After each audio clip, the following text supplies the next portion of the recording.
Federal board of revenue माली साल 2025-26 में मुकर्ररा tax targets हासिल करने में अभी तक नाकाम जा रहा है। जुलाई से जनवरी तक एफबीआर ने 7.176 खरब रुपए टैक्स जमा किया है, जबकि हदफ 7.521 खरब रुपए था। अब इस तरह 345 अरब रुपए की कमी का अभी भी सामना है। अब इस सिलसिले में जनवरी 2026 में भी 15 अरब रुपए का शॉर्टफॉल रहा है, लेकिन ओवरऑल एफबीआर की कारकर्दगी जनवरी में थोड़ी बेहतर रही है। जनवरी में टैक्स वसूलियों में सालाना बुनियाद पर 16% इजाफा सामने आया है और यह इजाफा पिछले 6 माह की औसत से कुछ बेहतर है। अब एफबीआर की कारकर्दगी में वैसे तो एक मिक्स ट्रेंड नजर आ रहा है। बराह रास्त टैक्स यानी इनकम टैक्स में एक वाज़ेह बेहतरी नजर आ रही है। जनवरी में इनकम टैक्स वसूली 483 अरब रुपए रही और इसके मुकाबले में पिछले साल यह रिकवरी 381 अरब रुपए थी, जो 26% के इजाफे को जाहिर कर रहा है। अब इसके बरक्स जरा इनडायरेक्ट टैक्सेस हम देखें, जैसे सेल टैक्स है, उसके साथ कस्टम्स और फेडरल एक्साइज टैक्स है, उसमें जो रिकवरी है वो थोड़ी स्लो है। सेल्स टैक्स में 12% का इजाफा जरूर हुआ, लेकिन टारगेट हासिल करने में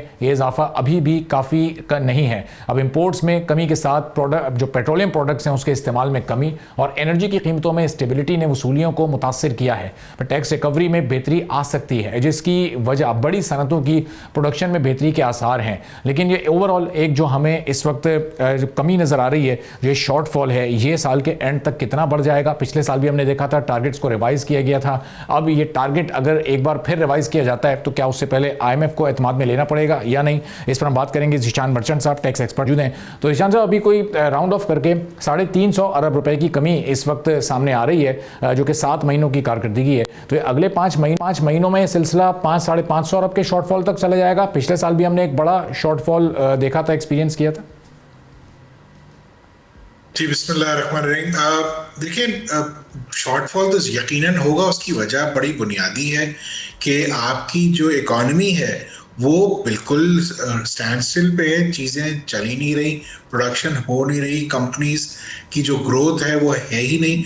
तो ये तो जो टैक्स रेवेन्यू इस वक्त जो आ रहा है वो तो जैसे अब आपको पता है सुपर टैक्स सुप्रीम कोर्ट ने जो है वो टैक्स पेयर्स के अगेंस्ट में कर दिया, उससे रिकवरी हो जाएगी 300 अरब की। और दूसरे मेजर्स जो हैं जिससे रिकवरी हो रही है, हाई टैक्स रेट्स हैं।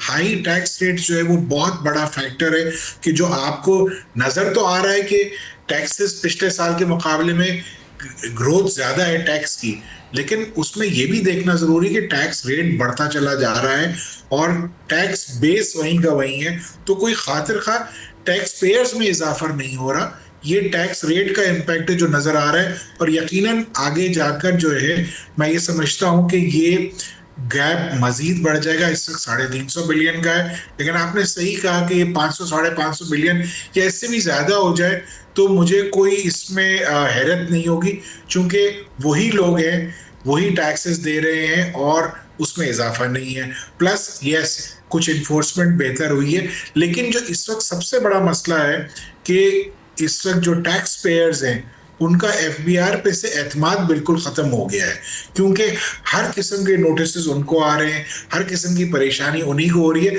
तो जो सिस्टम है उस पर रिलायंस काफ़ी कम हो गया है और जो हमने टारगेट्स जो सेट किए हैं उसको देखना ज़रूरी था। और हम पहले भी हम जब बजट आया था उस वक्त भी कह रहे थे कि ये जो टारगेट जो सेट किए जा रहे हैं और जो रियलिटी है उसमें बहुत फ़र्क है।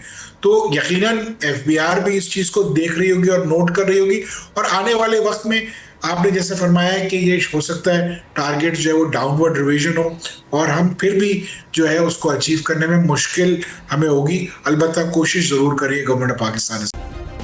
सब्सक्राइब करें और बेल दबाएं ताकि कोई खबर रह न जाए।